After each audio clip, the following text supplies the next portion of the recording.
में मेरी मदद कर सकते हैं। मैं वास्तव में इसके बारे में सोचकर चिंतित हूँ, ये जानकर कि त्रिशा इस वक्त अकेली है। क्या होगा अगर यह किसी बुरे आदमी के संपर्क में आ गई और इसकी जिंदगी बर्बाद हो गई तब? अभिमन्यु ने त्रिशा की ओर ऐसे देखा जैसे वह रीमा की कोई बात सुनी ही ना हो।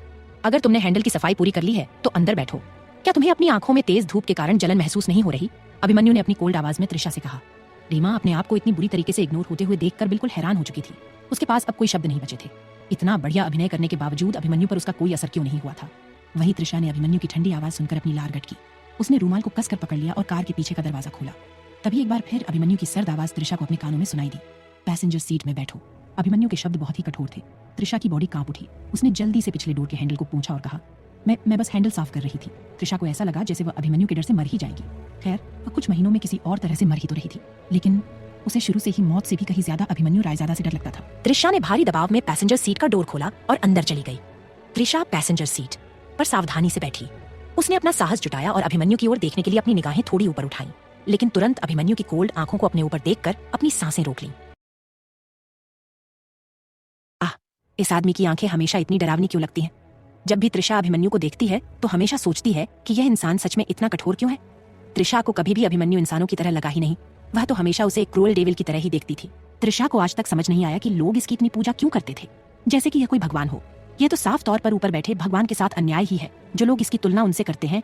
ब्लैक बिजनेस सूट पहने हुआ अभिमन्यु ड्राइवर की सीट पर बैठा था। इस वक्त उसकी कमर एकदम सीधी थी। उसने एक हाथ में ब्रांडेड वॉच थी और दूसरे हाथ को स्टीयरिंग व्हील पर रखा हुआ था। शर्ट की 2 बटन खुली हुई थी जिससे उसका मजबूत कसा हुआ चेस्ट दिखाई दे रहा था। समुद्र जैसी गहरी काली आंखों पर सुनहरे फ्रेम वाला एक चश्मा लगा हुआ था। उनके नीचे पतले होंठों और सुंदर मोड़ वाली ठुड्डी थी। सच में इस इंसान के अंदर कोई कमी नहीं है, जैसे भगवान ने खुद इसकी नक्काशी की हो। त्रिशा अपनी डरी आंखों से अभिमन्यु को देखते हुए कुछ देर के लिए उसके हैंडसम चेहरे में ही खो गई थी। वहीं अभिमन्यु ने त्रिशा को घूरते हुए अपनी निगाहें नीचे कर लीं। उनके चेहरे पर कोई एक्स्ट्रा इमोशन नहीं थे सिवाय उसके चेहरे की कठोरता के, पर उसका चेहरा अब काफी शांत दिखाई दे रहा था। हालांकि त्रिशा को पता था कि यह आदमी जितना ज्यादा शांत दिखाई दे रहा है वह उस समय उतना ही ज्यादा डरावना होता है। अभिमन्यु ने अपनी आंखों को ऊपर उठाया और अपनी काली गहरी निगाहों से त्रिशा को देखते हुए कहा, तुम अभी तक नहीं सुधरी। तुम अभी भी बिल्कुल पहले की तरह ही स्टूपिड हो। देखा तुमने कितनी बुरी तरीके से खुद को घायल करवा लिया है। क्या तुम थोड़ी सी भी कम बेवकूफ हो सकती हो त्रिशा? अभी त्रिशा अपने ख्यालों में गुम ही थी कि अचानक से अभिमन्यु की आवाज उसके कानों में सुनाई दी। अभिमन्यु की आवाज ठंडी थी, जैसे सर्दियों में तेज धूप में बर्फ का झोंका, बेहद सर्द और अंदर तक कांपा देने वाला। त्रिशा एक सेकंड पहले एक बहादुर लड़की थी, लेकिन अब एकदम से वह भीगी बिल्ली बन गई थी।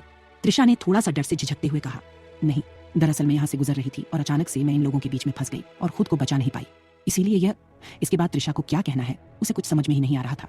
आखिरकार वह इस डेविल को और क्या सफाई दे सकती थी?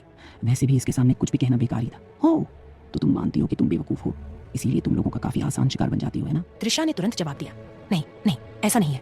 दरअसल वह लोग काफी ज्यादा थे और मैं अकेली, इसीलिए मैं खुद को प्रोटेक्ट नहीं कर पाई। मैं बस। अभिमन्यु त्रिशा को बीच में टोकते हुए कहा, कोई फर्क नहीं पड़ता कि वहाँ कितने लोग थे। अगर तुम्हारे पास जरा भी दिमाग होता तो तुम उन लोगों से आसानी से निपट सकती थी। जब तुम्हें पता था कि तुम्हारे अंदर इतनी स्ट्रेंथ नहीं है तो तुम्हें उन लोगों से उलझने के बजाय उन्हें चकमा देकर वहां से भाग जाना चाहिए था, पर तुम वहां तब तक खड़ी रही जब तक उन्होंने तुम्हें चोट नहीं पहुंचा दिया। तुम सच में एक स्टूपिड हो। त्रिशा अभिमन्यु से डांट खाने के बाद किसी बच्चे की तरह अपना सर नीचे झुका लिया, जैसे वह अपनी गलती को एक्सेप्ट कर रही हो। पर त्रिशा थोड़ी हैरान थी। हालांकि अभिमन्यु उसे डांट रहा था, पर फिर भी उसकी आवाज पहले जैसी कठोर नहीं थी, बल्कि वह काफी सॉफ्ट हो चुकी थी। पर क्यों? अभिमन्यु की आवाज उससे बात करते वक्त सॉफ्ट क्यों हो गई? ये एक आश्चर्यजनक बात थी कि यह इंसान किसी के साथ इतना जेंटल होकर बात भी कर सकता है। त्रिशा अपनी कंफ्यूज लुक के साथ अभिमन्यु की तरफ देखा, पर उसकी तरफ देखते ही त्रिशा की आंखें शौक से बड़ी हो गईं। इस वक्त अभिमन्यु के चेहरे पर हल्की सी मुस्कान बिखरी हुई थी। वह उसी की तरफ देखते हुए मुस्कुरा रहा था। त्रिशा को थोड़ी देर के लिए तो यकीन ही नहीं हुआ, क्या सच में यह डेविल मुस्कुरा रहा है? वह कुछ देर के लिए शौक से जम गई, लेकिन शॉक्ड होने के बावजूद भी त्रिशा को अभिमन्यु की मुस्कान बहुत कोमल लगी, बिल्कुल साफ आकाश की पहली धूप की तरह। लेकिन उसकी मुस्कान देखने के बाद भी त्रिशा को डर लग रहा था, क्योंकि वह जानती थी कि यह आदमी कितना निर्दयी था। फर्क नहीं पड़ता कि फिलहाल वह कितना चार्मिंग और हैंडसम लग रहा है तो वह क्रूअल अभिमन्यु रायजादा ही। यह आदमी एक ही समय में किसी के लिए बहुत जेंटल तो किसी के लिए बहुत कठोर कैसे हो सकता है? त्रिशा यही सोच रही थी कि दुनिया में कितने लोग होंगे जिसने अभिमन्यु रायजादा की मुस्कुराहट को देखा होगा। शायद कुछ गिनती में ही आते होंगे जिन्होंने उसे हंसते हुए देखा होगा, और लड़कियों के मामले में तो वह कंफर्म थी कि वह पहली लड़की होगी जिसने अभिमन्यु की यह शानदार मुस्कुराहट को देखा था, क्योंकि उसने कभी भी इस इंसान की काइंडनेस के बारे में नहीं सुना। हमेशा अभिमन्यु के बारे में जो भी वह सुनती थी वह बुरी और डरावनी ही होती है। वह हमेशा यह जानने को क्यूरियस रहती थी कि यह जानते हुए कि अभिमन्यु कितना क्रूएल और निर्दयी है, फिर भी लोग उसके आगे पीछे क्यों घूमते रहते हैं? खास तौर पर लड़कियां वह उसके लिए क्यों इतनी पागल थी? क्या उन लोगों के अंदर जरा भी दिमाग नहीं था कि अगर अभिमन्यु को उन लोगों पर थोड़ा भी गुस्सा आया तो शायद वह दोबारा इस दुनिया में दिखाई ही न दे? खैर, अगर कोई जानबूझकर मरना चाहता हो तो उन्हें फिर कौन ही बचा सकता है। फिलहाल तो मुझे अपने ऊपर ध्यान देना चाहिए, क्योंकि मेरे पास इस जिंदगी में वक्त बहुत कम है और मैं इसे इस डेविल रायजादा के सामने कोई गलती करके उस वक्त को और कम नहीं करना चाहती। जितना भी वक्त है मैं उसे खुलकर जीना चाहती हूँ। त्रिशा अभिमन्यु की तरफ देखते हुए इतना खो गई थी कि उसे अभिमन्यु की आवाज भी सुनाई नहीं दी। पर उसे झटका तब लगा जब अभिमन्यु अचानक से उसके ऊपर झुका और उसके काफी करीब आकर अपनी गहरी आवाज में बोला, तुम इतने ध्यान से क्या देख रही हो? क्या तुम मुझे घूर रही हो? त्रिशा अचानक से अपने पास से अभिमन्यु की इतनी गहरी आवाज सुनकर बुरी तरीके से डर गई और वह डर के मारे अपनी जगह पर उछल पड़ी। उसका सुंदर चेहरा भूत की तरह सफेद हो गया और उसकी गोल गोल काली आंखें शौक से बड़ी हो गई थी। त्रिशा अपनी जगह से थोड़ा खिसकी और कार की डोर के शीशे से चिपक गई। त्रिशा तुरंत अपनी नजरों को अभिमन्यु से हटाकर इधर उधर देखने लगती है। उसकी हिम्मत नहीं हो रही थी कि वह अभिमन्यु की आंखों में देख सके। वह अभिमन्यु को घूरते हुए पकड़ी गई थी। त्रिशा का खुद को इस वक्त मारने का मन कर रहा था। बेवकूफ लड़की, तुम्हें जरूरत क्या थी इस डेविल की तरफ देखने की भी? और देखा तो देखा, पर इस तरह देखा कि उसमें पूरी तरीके से खो गई, जिससे तुम्हें इस डेविल की आवाज तक सुनाई नहीं दी। त्रिशा, तुम इतनी इडियट कैसे हो सकती हो? कैसे? आज तुम्हें यह डेविल रायजादा नहीं छोड़ने वाला। यह सोचते हुए डर से त्रिशा के हाथों की मुट्ठियां अपने कपड़ों पर कस गई थी। उसके माथे से ठंडा पसीना निकलने लगा था। डर और घबराहट की मिले जुले भाव से तुरंत अभिमन्यु को एक्सप्लेन करते हुए कहा, आपके चेहरे पर कुछ लगा हुआ था, मैं बस उसे ही देख रही थी। मैं आपको नहीं देख रही थी, सच में मैं तो बस उसी चीज को देख रही थी जो आपके चेहरे पर बैठा हुआ था। शायद वह मक्खी थी। हाँ, वह मक्खी ही थी जो आपके चेहरे पर बैठी हुई थी और अब उड़ गई है।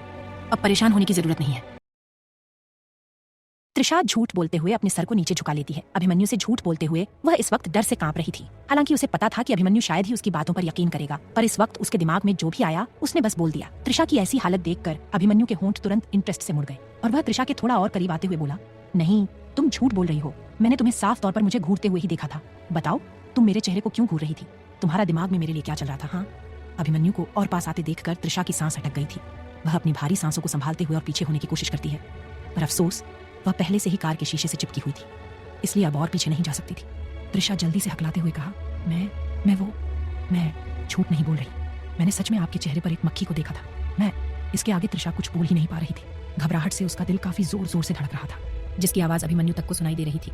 त्रिशा को देखते हुए अभिमन्यु की आंखें किसी सातिर लोमड़ी की तरह चमक उठी थी, जैसे उसके सामने उसका सबसे पसंदीदा शिकार बैठा हो और वह बस अपने शिकार को अपने जबड़े में दबोचने ही वाला हो।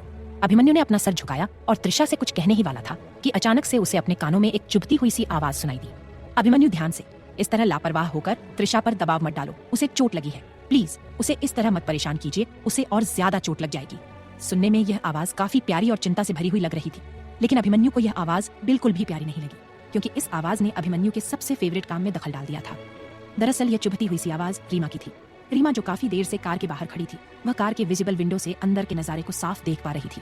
हालांकि वह अंदर की आवाज को सुन तो नहीं पा रही थी, लेकिन उसने अभिमन्यु को त्रिशा के काफी करीब देखा और वह जिस एंगल से देख रही थी, उस एंगल से उसे लगा जैसे अभिमन्यु त्रिशा को बस अब किस करने ही वाला हो। रीमा ने जब अभिमन्यु को इस तरह से त्रिशा के इतने करीब देखा और उसे लगभग त्रिशा को किस करते हुए देखा, तो उसका चेहरा जेलसी और गुस्से से काला पड़ गया था। वह अभिमन्यु को त्रिशा को किस करते हुए देखना कैसे बर्दाश्त कर सकती थी? ये बिच त्रिशा इतनी ज्यादा लकी लड़की कैसे हो सकती थी?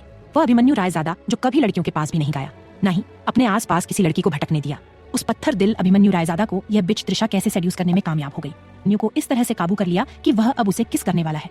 जिस अभिमन्यु रायजादा के बारे में आज तक किसी ने कोई लव अफेयर स्कैंडल तक नहीं सुना, उस अभिमन्यु को इस दुष्ट त्रिशा ने कैसे फंसाया। गुस्से के कारण रीमा के फेफड़ों तक में जलन होने लगी थी। उसे लगा वह किसी भी वक्त गुस्से से फट जाएगी। रीमा ने अपनी पूरी ताकत लगाकर जोर से चिल्लाया ताकि उसकी आवाज अभिमन्यु और त्रिशा के कानों तक आसानी से पहुंच जाए, और हुआ भी ऐसा। अभिमन्यु के कानों तक रीमा की चुभती हुई आवाज पहुंच चुकी थी। अभिमन्यु के चेहरे पर अभी जो एक छोटी सी स्माइल थी, वह तुरंत गायब हो गई और उसका चेहरा गुस्से से कठोर हो गया था।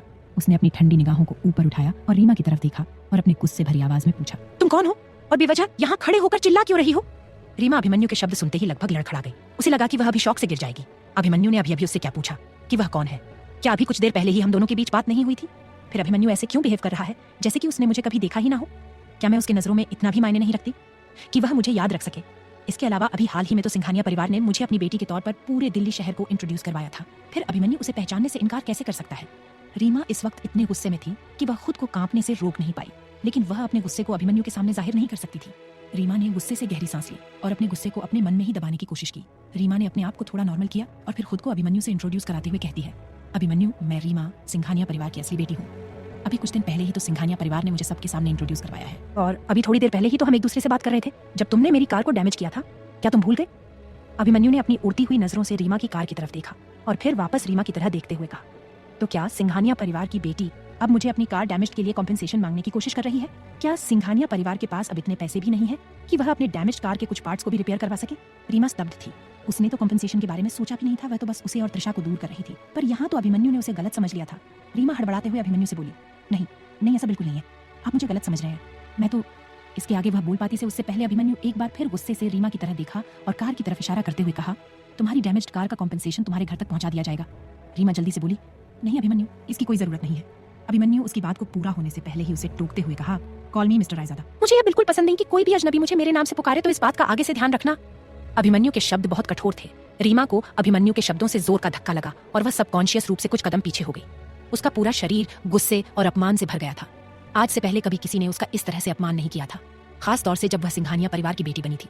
तब से उसे सब अपनी पलकों पर बिठाकर रखते थे, पर अभिमन्यु ने उसे न केवल पहचानने से इनकार कर दिया था, बल्कि वह तो उससे खुद का नाम लेने से भी मना कर दिया था। रीमा को अभी भी याद था कि त्रिशा पहले कई बार अभिमन्यु को उसके नाम से बुला चुकी थी, पर तब तो अभिमन्यु ने कभी उसे नहीं रोका खुद का नाम लेने से। फिर उसे ही क्यों? अभिमन्यु ने सिर्फ उसे ही क्यों मना किया? क्या अभिमन्यु की नजरों में वह इतनी बेकार इंसान थी कि वह उसे अपना नाम भी लेने नहीं दे रहा था?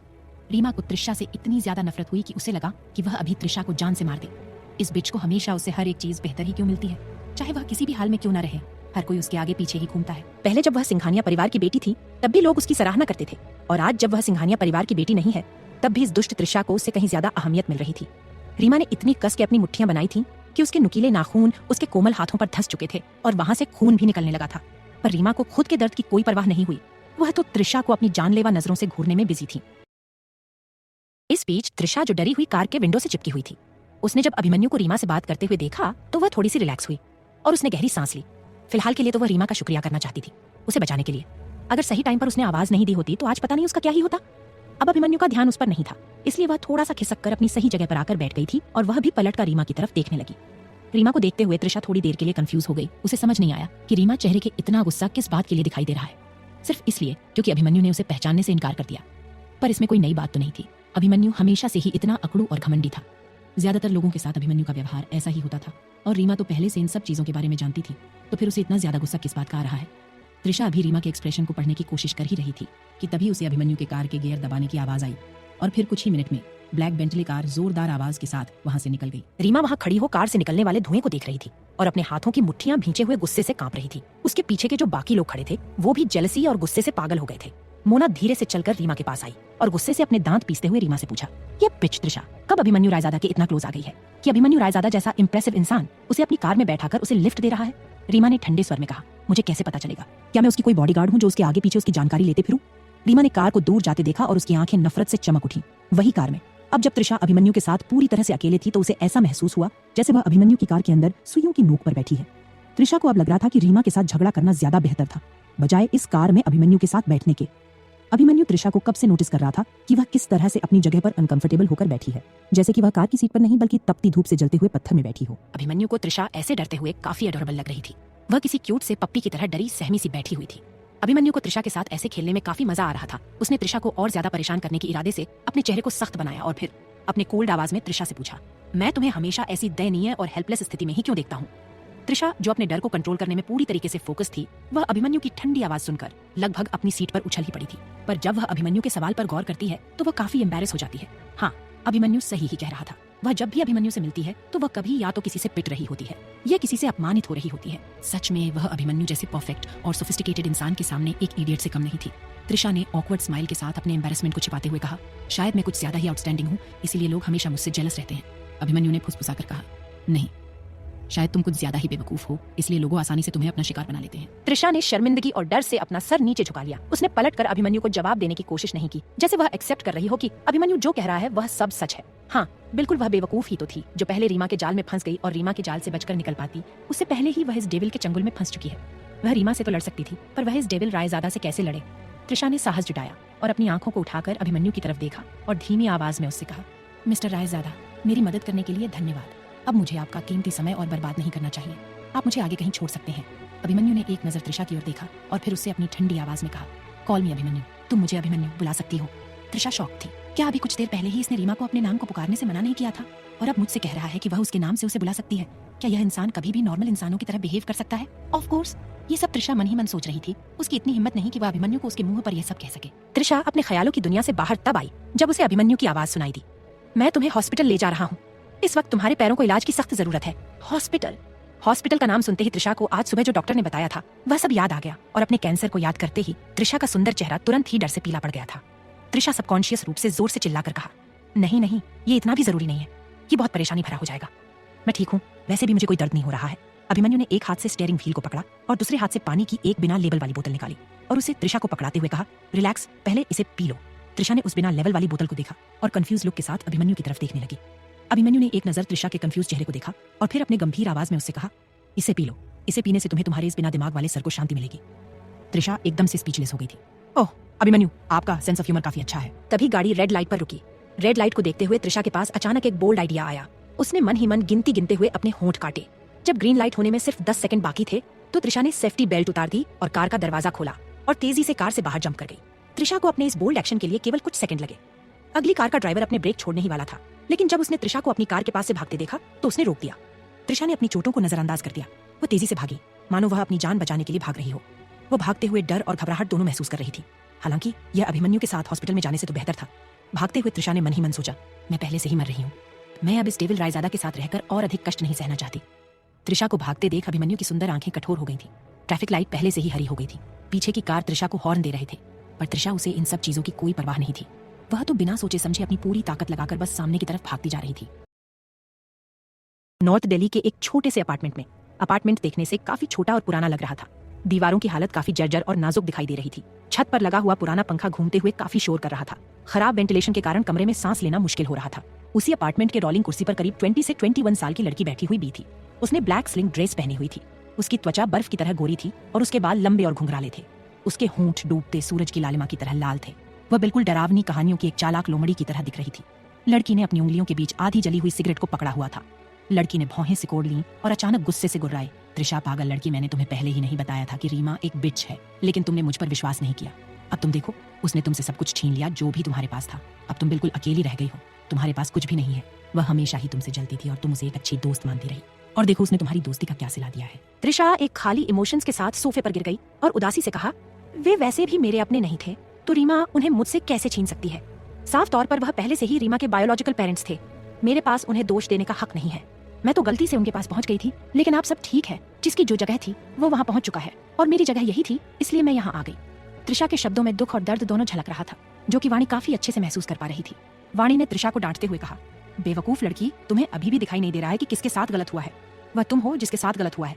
हाँ, यह सही है कि तुम सिंघानिया परिवार की असली बेटी नहीं हो, पर फिर भी तुमने 20 साल उस घर में गुजारे थे।